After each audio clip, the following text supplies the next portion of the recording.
women in particular are getting diagnosed more often is because our brains weren't studied as much. It wasn't expected to be a thing for women, and it might present differently. You can't just push the stop button on thoughts and they disappear. They actually, the more we try to do that, the louder they can be. I think it's really important to have a little bit of a game plan if that happens to you. I developed a very severe eating disorder.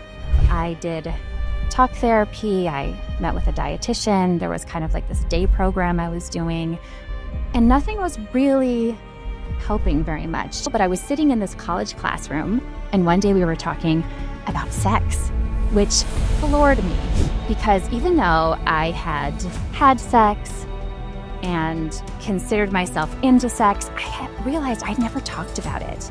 Like, even with the person I was having it with, whatever those things are to make it more pleasurable for yourself, I think is totally worth it.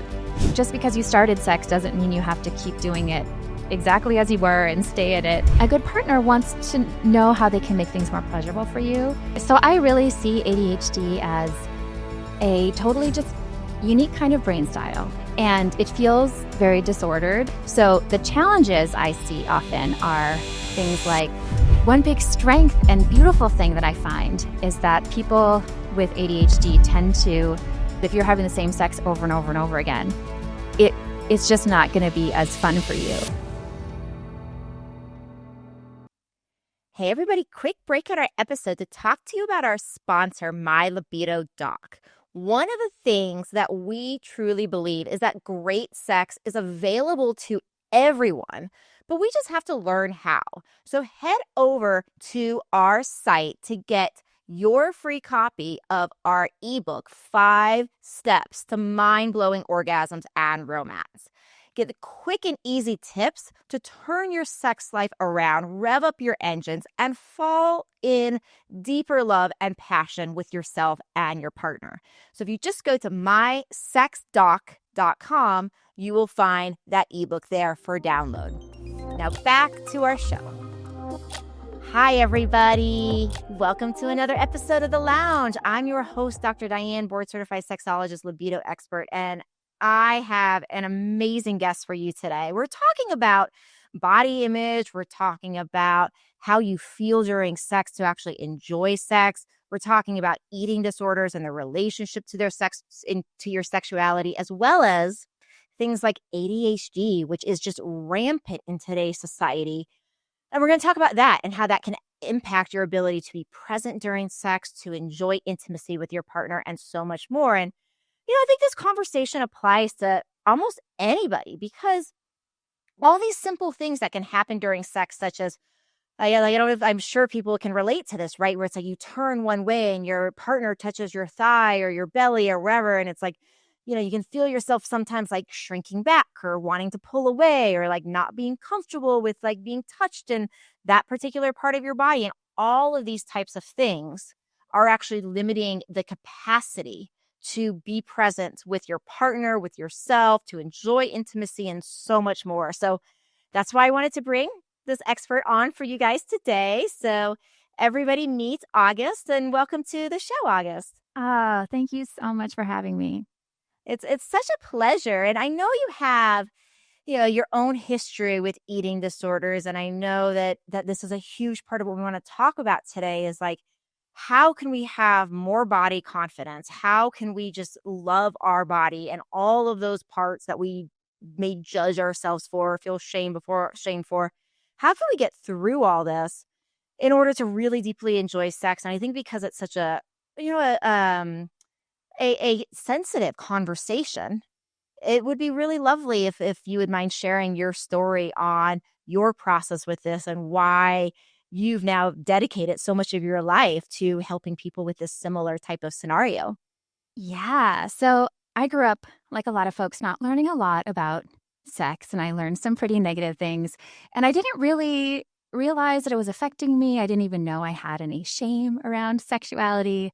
I had my first boyfriend, and I'd had a sexual relationship with him, and I enjoyed sex. And I was traveling after high school. I started traveling in the fashion industry, and I developed a very severe eating disorder. I was living in Paris at the time. I actually collapsed during a morning run, and it was a very scary situation.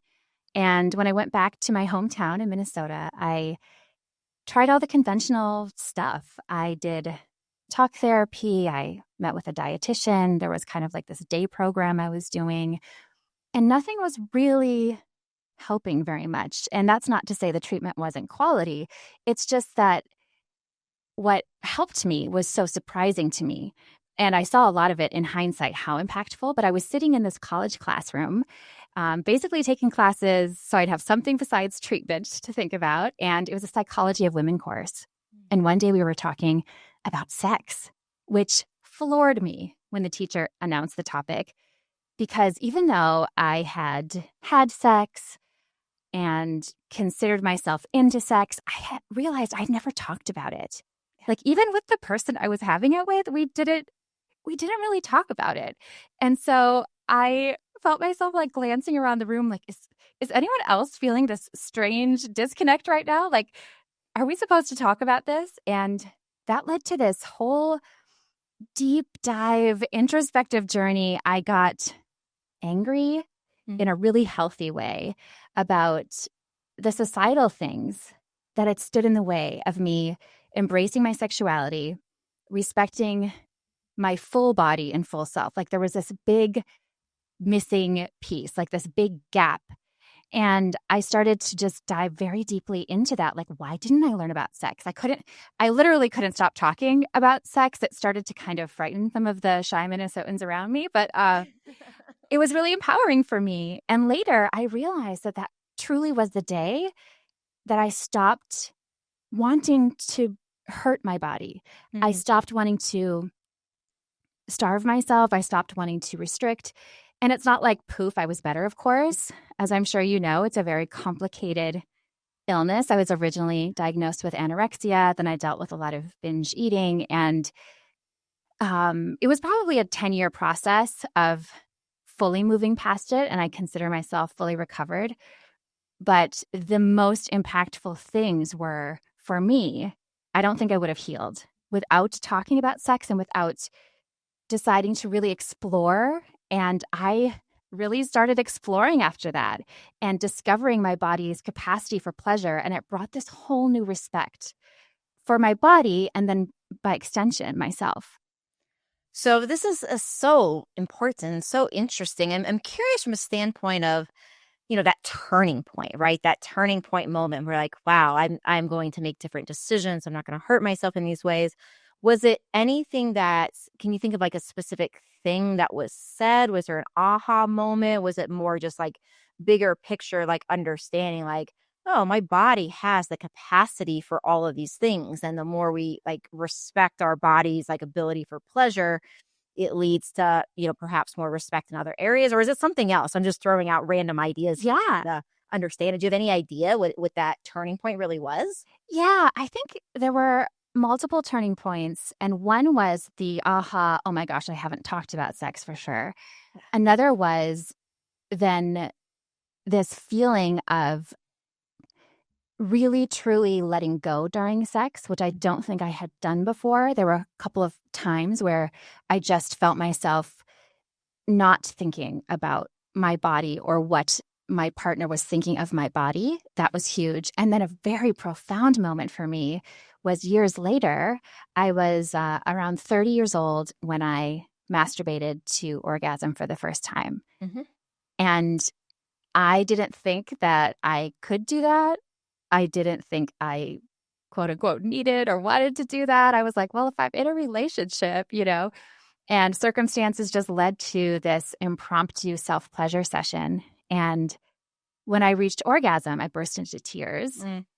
It was so powerful. And it actually is what inspired me to start Girl Boner first as a blog series, because it showed me that I had been seeing sex as something that was dependent on another person, that my sexuality was not my own, that it was a shared thing or it was a responsive thing.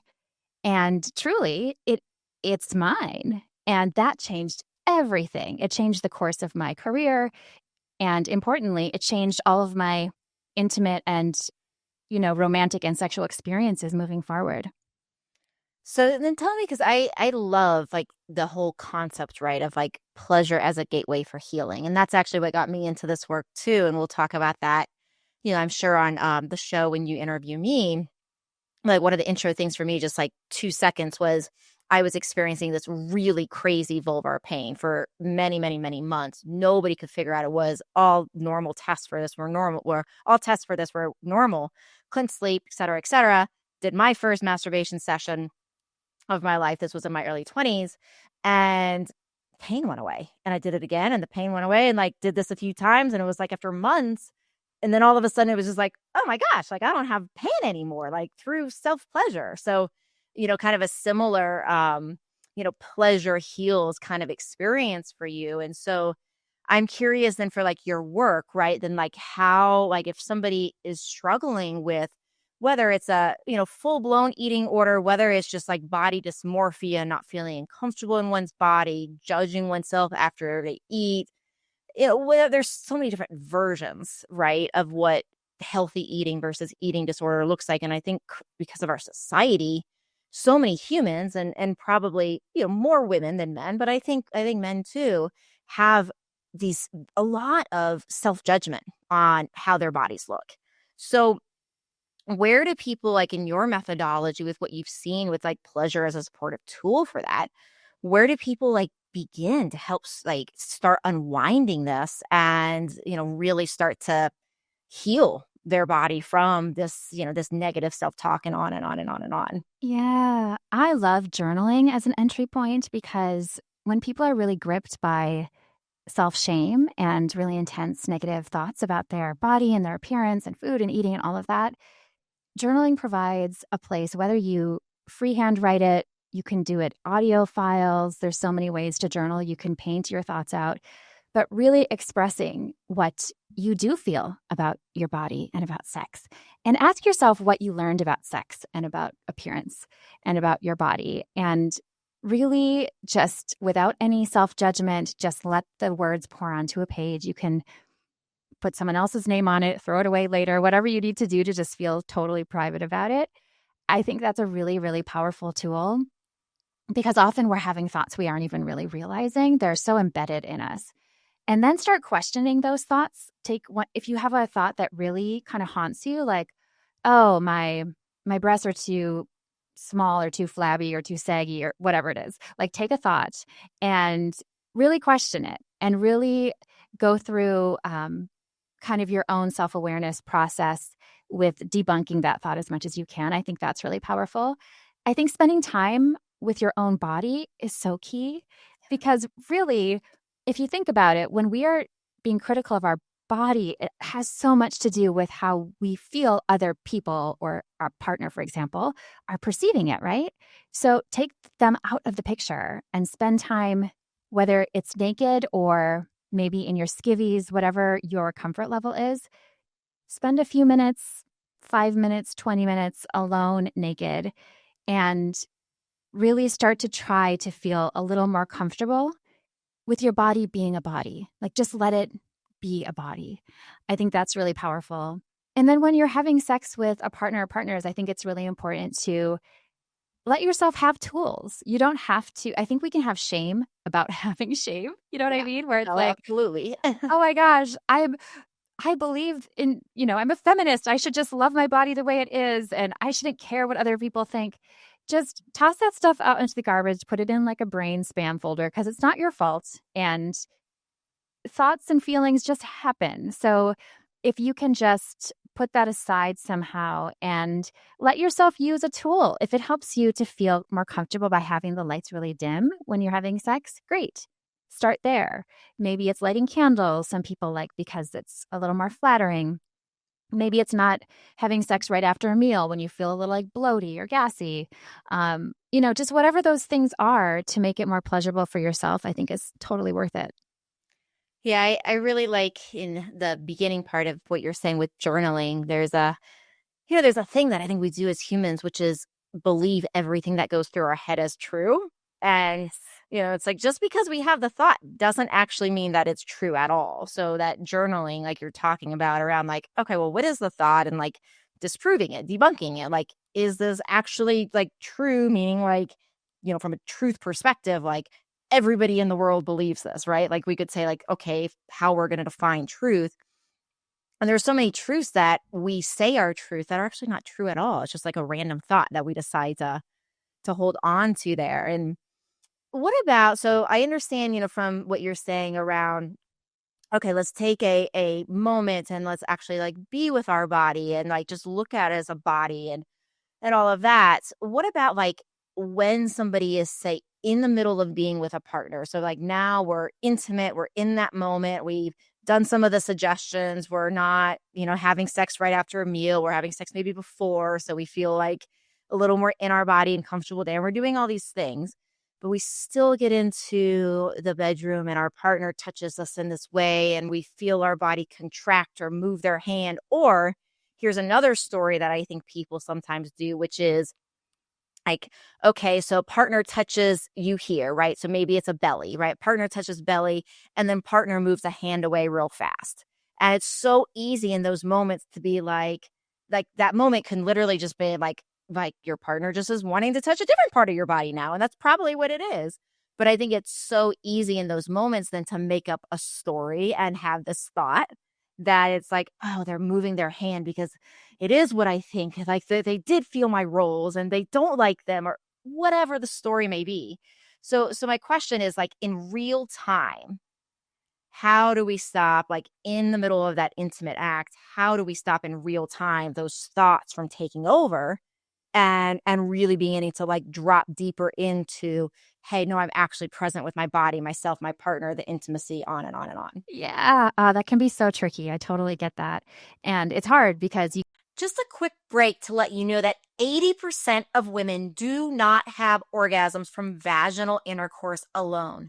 So many people are not having the type of sex that is healing, that brings them closer, that brings them more connected, that is full of so much pleasure and passion that it can build bones, reduce stress, help serotonin, bring happiness, lower anxiety, improve sleep, and build a better connection with your partner.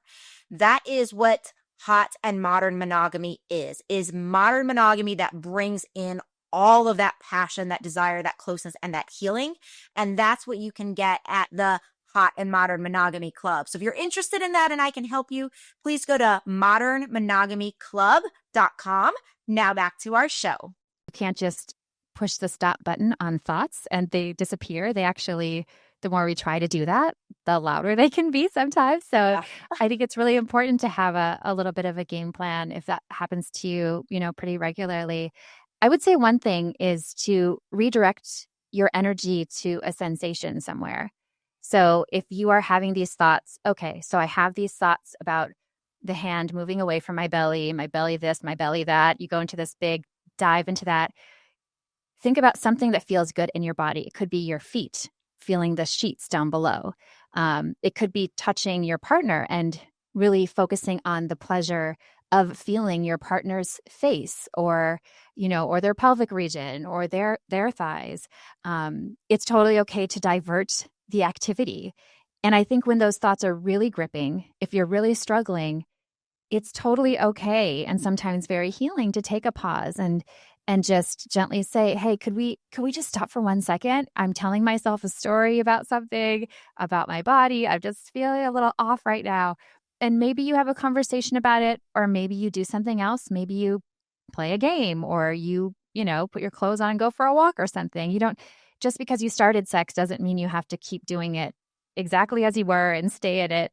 But sometimes those conversations, even if they don't happen during sex, which can be a tough time, I realize, it's good to put a pin in it and bring it up at some point if it's with a committed partner, because a good partner wants to know how they can make things more pleasurable for you. And wouldn't you hate it if you were, having sex with a partner and they are sitting there thinking, oh my gosh, she just looked at my, my belly in a certain way, and now I can't stop thinking about how much she hates my belly. And, I think it can be really good to bring light to those things because it is a very human thing. And when we say it out loud, sometimes it takes the steam out of it. Yeah. And I think so many times we just like either shame ourselves like we're talking about, or push it under the rug and not address it even as later, like you're talking about. And these things, like, they don't go away. Like, that's the thing. It's like they don't go away when we just ignore them and don't bring them to the surface. So I think it's really important advice. And I know we could stay on this topic all day, but I want to make sure we have time to talk about the ADHD's component of things as well, since that's another area that you specialize in. And, we're just seeing more and more and more people that have an ADHD diagnosis, which I think there's a lot of different reasons for. But I am curious about what you've seen then in your work as pleasure as a way to help work with ADHD. And I guess to take a step back, maybe let's start with, how have you seen that ADHD can actually impact sex and intimacy and be something that is maybe preventing people from experiencing the fullness of pleasure? Sure. So I really see ADHD as a totally just unique kind of brain style, right? And it feels very disordered, I know from my own experience, in a world or certain environments that are not set up for a brain like yours. So I think it's important to have the self-awareness, because especially now, I think one reason women in particular are getting diagnosed more often is because our brains weren't studied as much. It wasn't expected to be a thing for women, and it might present differently. So I think learning what you can and learning about your ADHD strengths can really help. But from a sex standpoint, I think the brain is so huge in every person's sexuality. So it's not like an ADHD person is like, the ADHD person is this anomaly where their brain is totally impacting sex. Everyone's brain does, right? Just totally in different ways. And we bring strengths to the table too. So the challenges I see often are things like having ruminating thoughts that are not just like these thoughts that are a little troublesome, but like a hyper-focus, ruminating where it just won't stop for days, weeks. I mean, it's very, very severe. That's one that can keep you from wanting to engage in sex at all if they have to do with your body or they have to do with sexuality.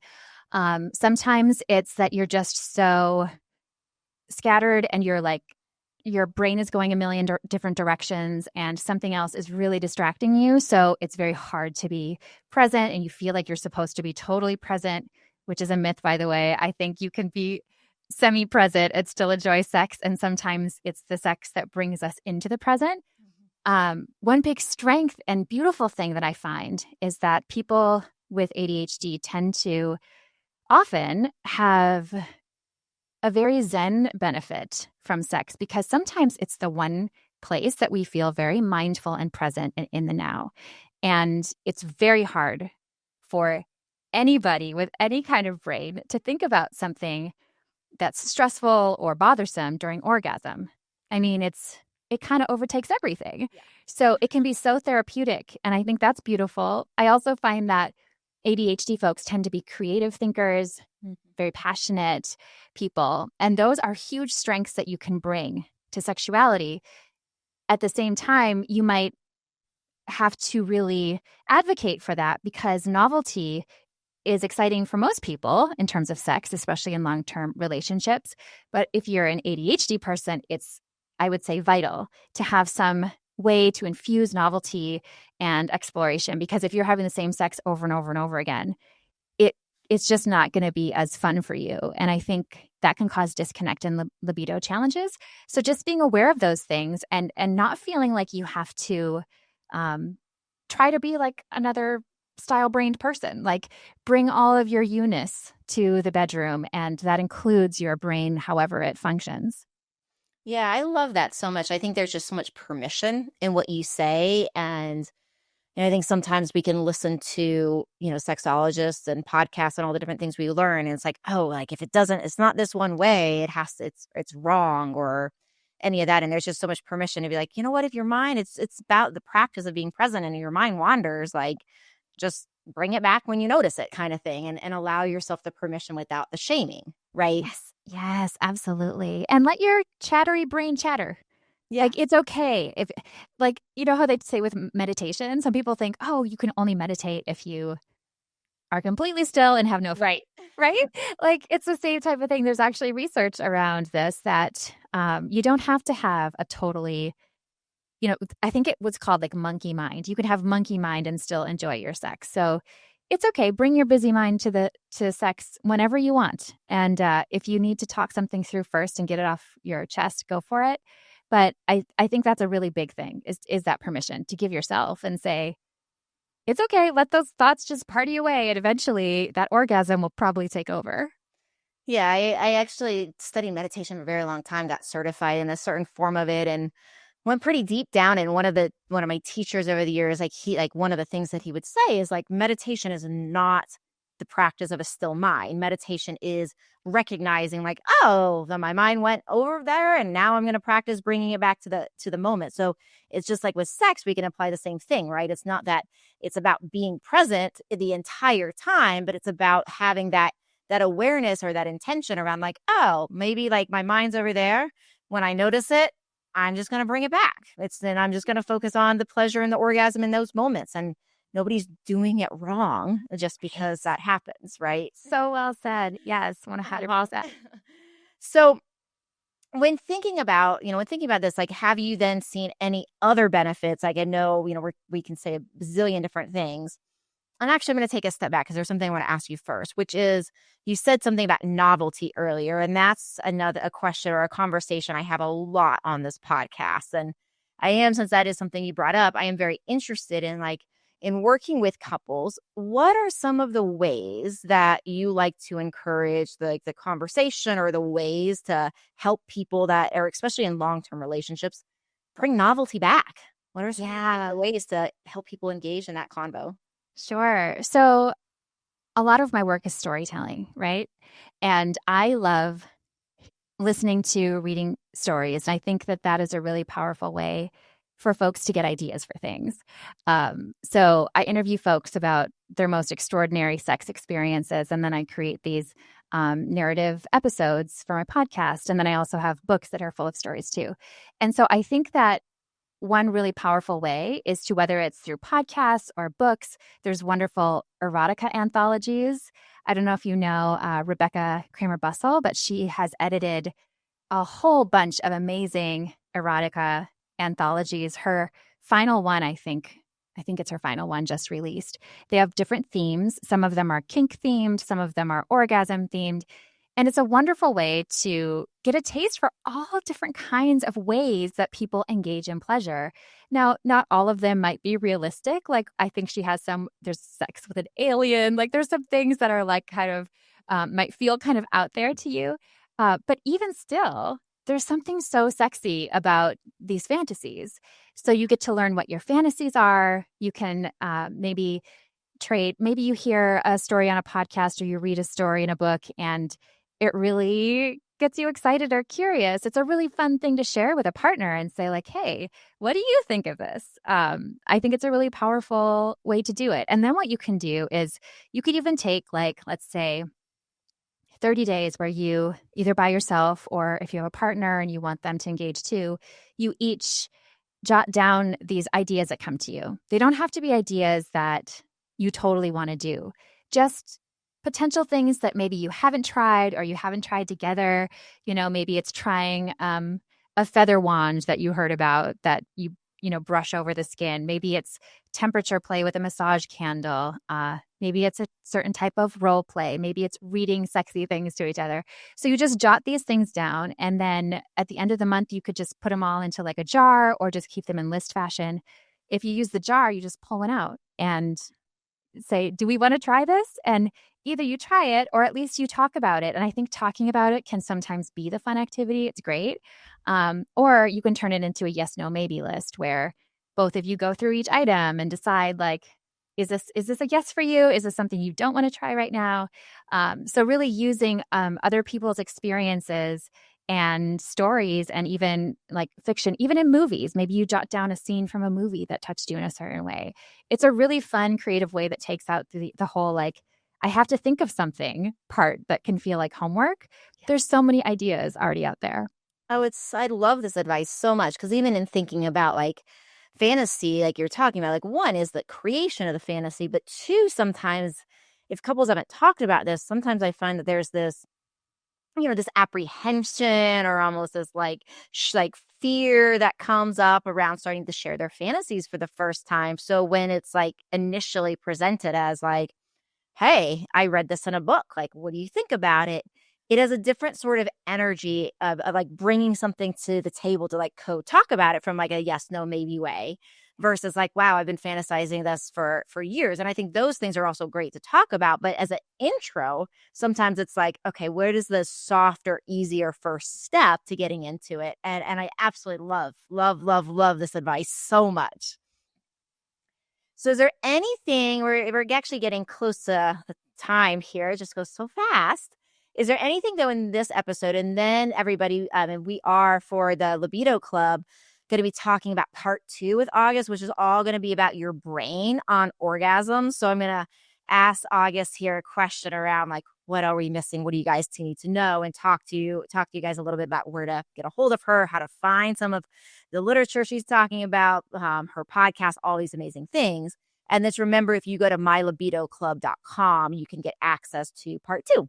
So without further ado, August, what do you think from this conversation today? Is there anything that we did not say that we're like, we got to say this today for the audience? I will share the tiniest teaser for the orgasm MRI brain stuff we're going to talk about, because this is an important fact that we can dive deeper into. But fantasy and imagination are just as powerful, sometimes more, than the physical act.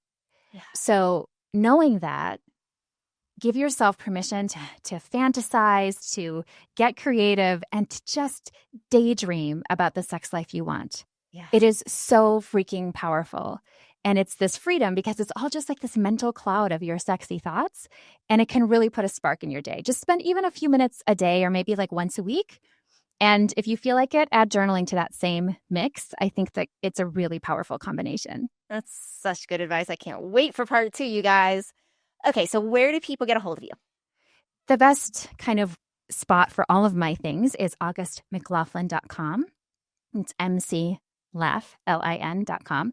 And you can find my podcast by searching Girl Boner or Girl Boner Radio with spaces in between on any podcast app. And my show releases every 2 weeks. And we have so many fun, steamy stories. And I can't wait to share yours coming up soon. Yeah, amazing. And we'll have all those links for you guys in the show notes, of course, for easy clickability. And thank you so much, August. Thank you for sharing your wisdom with the world today. Such a pleasure. Thank you so much for having me and for your great questions. Amazing. And everybody, take good care. And we'll see you real soon on another episode of The Lounge.